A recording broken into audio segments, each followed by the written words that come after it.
بریم با هم ببینیم با حقوق 10 روز کارگر تو ایران چیا میتونیم بخریم. لیوان کاغذی شاد 2 عدد گرفتم به 18000. 2 بسته ماکارونی فرمی گرفتم به 42800. یه دونه سفره یک بار مصرف 23000 تومان. یک عدد روب چین به 44500 تومان. یه دونه روغن سرخ کردنی گرفتم 48800. یه دونه هم روغن پخت و پز گرفتم به 375000 تومان. خب تا اینجای کار. کیسه زباله 15000 تومان 2 عدد. خمیر دندون 26000 تومان. پنیر خامه‌ای 100 گرمی 5 عدد گرفتم شد 76000 تومان. دونه‌ای 17000 تومان. شامپو بچه گرفتم 21800 تومان. چای 2 غزال گرفتم 41500. واسه سوهان گرفتم 71300 تومان. یه دونه رشته آش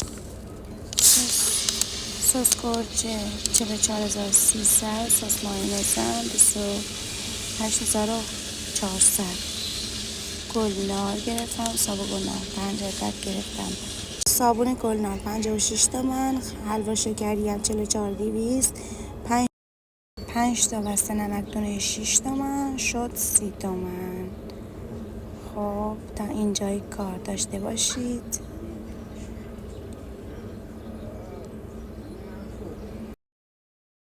یه دونه شونه تخم مرغ گرفتم. یه شونه تخم مرغ 30 تایی به 85000 تومان. 2 کیلو خورده ای بود. مایع لباسشویی گرفتم قیمتش 113000 تومان. مایع ظرفشویی هم گرفتم 116000 تومان. 38900 تومان. بگو 40. اینجای کار که قیمت خیلی خوب بوده به نظرم که خوبه، بازم بد نیست، میشه کارش کرد، زندگی کرد.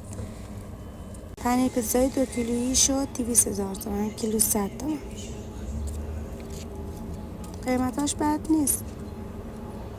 دستمال 200 برگه 10 عددی شد 146000 تومان. 1 کیلو گوشت چرخ کرده گرفتم 500 تومان. 1 کیلو گوشت قرمه سبزی گرفتم، گوشت بره به 600,000 تومان. 2 کیلو گوشت مرغ گرفتم 160 تومان.